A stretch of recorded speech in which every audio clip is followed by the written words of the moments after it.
आपके YouTube channel एग्जा study 92 पर। जैसा कि आप लोगों को पता है, उत्तर प्रदेश अधीन सेवा चयन आयोग के द्वारा नोटिस और नोटिफिकेशन का दौर चल रहा है। उसी के क्रम में आज एएनएम की भर्ती का नोटिफिकेशन आउट हो चुका है और अच्छी खासी वैकेंसी आई हैं। और यह पेट 2023 से है।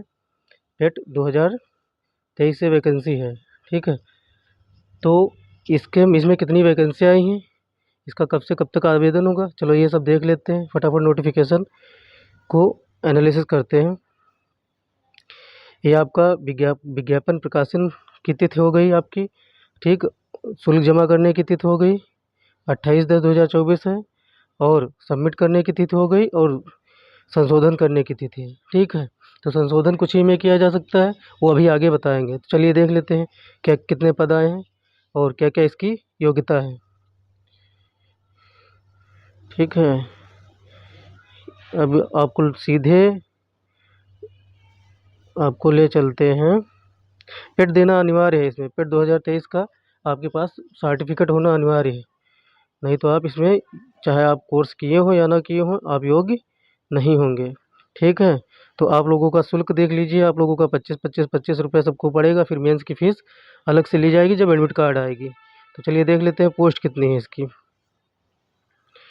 अभी अभी नोटिफिकेशन आया तो मैंने सोचा कि आप लोगों को जानकारी दे देते हैं। हाँ, और संशोधन किस में नहीं कर सकते आप लोग। नाम में वर्तनी गलत होने पर आप लोगों की जो है संशोधन नहीं दी जाएगी, अनुमति नहीं दी जाएगी। पिता के नाम में वर्तनी गलती, पत्राचार का पता, ईडब्ल्यूएस एवं 36 आरक्षण की श्रेणी में डीएफएफ हो, चाहे एक्स सर्विसमैन हो, चाहे पीएच हो, चाहे उत्कृष्ट खिलाड़ी हो, आप लोग इसमें सही से व्यक्तिगत विवरण सही से भरना। जात की श्रेणी अनुसूचित हो, चाहे अनुसूचित जनजाति, अन्य पिछड़ा ओबीसी हो, लिंग जेंडर। और आप लोगों का है ये आवेदन में अनिवार्य अधिमानी अर्हता संबंधी दर्ज किया गया विवरण, वो आप लोगों का संशोधन नहीं कर सकते, अंतिम तिथि तक भी नहीं संशोधन कर सकते। ठीक है, तो चलिए आगे देख लेते हैं पोस्ट कितनी है। आप लोग ये समझ लेना, ये ध्यान से भरना आप लोग। ये सब आप लोगों को अच्छे से भरना है। ठीक है, ये सब अच्छे से भरना है। तो चलिए आगे देख लेते हैं कितनी आई पोस्ट। पदों का विवरण देख लेते हैं। ये हैं आप लोगों के पद। ठीक है, पद बहुत सारे आए हैं आप लोगों के, पद अच्छे खासे आए हैं। ठीक है, ये पद आप लोगों का है परिवार कल्याण महानिदेशक उत्तर प्रदेश लखनऊ से, स्वास्थ्य कार्यकर्ता महिला, सामान्य चयन के हैं पद, लेवल 3 के, बहुत अच्छी पोस्ट है। और एक इसका न्यूनतम जो है वेतन 21,700 है, अधिकतम 69,100 है। इसकी जनरल में पोस्ट कितनी है, 2399। एससी में कितनी है, 435 पोस्ट है। एसटी में 10 पोस्ट है। ओबीसी में 1559 पोस्ट है। और ईडब्ल्यूएस में 489 पोस्ट है। कुल पद स्वास्थ्यकर्ता के 4,892 पद हैं। और ये अस्थाई और अस्थाई दोनों हैं। ठीक है, अस्थाई और अस्थाई दोनों हैं। दूसरा है आप लोगों का परिवार कल्याण महानिदेशक उत्तर प्रदेश लखनऊ से ही है, स्वास्थ्य कार्यकर्ता के हैं, महिला विशेष चयन के हैं, जिसमें यूआर की पोस्ट है नहीं, और एससी की पोस्ट है नहीं, एसटी की 380 पोस्ट है, ओबीसी की है नहीं, ईडब्ल्यूएस की है नहीं। टोटल पोस्ट 380 हैं। ठीक है, तो ये अस्थाई और अस्थाई दोनों हैं। तो इसमें टोटल पोस्ट कितनी आई हुई हैं, 5,272 पोस्ट। बहुत अच्छी पोस्ट है, 5,272। जूनियर असिस्टेंट के बाद में, जेए के बाद में सबसे ज़्यादा पोस्ट इसी की आई हुई है यूपी ट्रिपल एस सी आयोग से। तो आप लोग लग जाइए, मेहनत कीजिए। चलिए आगे देख लेते हैं आप लोगों की क्वालिफिकेशन क्या कर मांग रहा है। ये आप लोगों का 36 आरक्षण है, किसको कितना कितना आरक्षण मिलना है वो बता देते हैं आप लोगों को। ये ये आप लोगों का है भूतपूर्व सैनिक की 244, और खिलाड़ी उत्कृष्ट खिलाड़ी हो 97। और इसमें है आप लोगों का दूसरी पोस्ट में 19 पोस्ट है और 7 पोस्ट है। ठीक है, तो चलिए देख लेते हैं इसकी क्वालिफिकेशन क्या है, इसकी योग्यता क्या है। ठीक है, अर्हता योग्यता क्या है।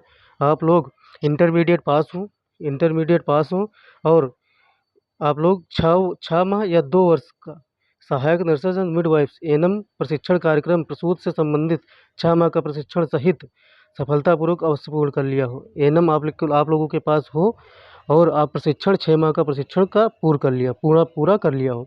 ठीक है, और आप लोग Uttar Pradesh nurses and midwives council में रजिस्टर होना चाहिए। ठीक, आप लोगों का सर्टिफिकेट इंटर होना चाहिए और एएनएम का सर्टिफिकेट होना चाहिए।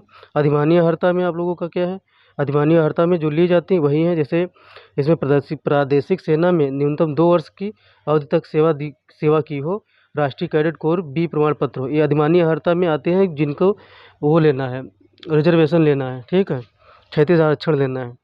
तो चलिए आगे न देर करते हुए देख लेते हैं कि एग्ज़ाम पैटर्न इसका क्या-क्या है। आयु इसकी कुछ नहीं, आयु 18 से 40 यूपी में रहती ही है और यूपी ट्रिपल एससी आयोग हमेशा 18 से 40 आयु की लेता ही है, ठीक है, तो उसमें कोई टेंशन वाली बात नहीं। और देख लेते हैं लिखित परीक्षा का कार्यक्रम इसमें दे दिया गया है। अब आगे पहले से बाद में नहीं आएगा, इसमें परीक्षा का कार्यक्रम इसमें ही आ गया है परीक्षा का कार्यक्रम। और जो एग्ज़ाम की नोटिस आएगी तो अब वही नोटिस आएगी आपसे, आपका एग्ज़ाम कब होगा, ठीक है। तो ये है आप लोगों का परीक्षा कार्यक्रम। आप लोगों का सब्जेक्टिव विषयगत ज्ञान 100 नंबर का होना चाहिए। कुल निर्धारित अंक 100 नंबर हैं, 100 क्वेश्चन आएंगे, 100 नंबर के आएंगे और 2 घंटे आप लोगों को मिलेंगे।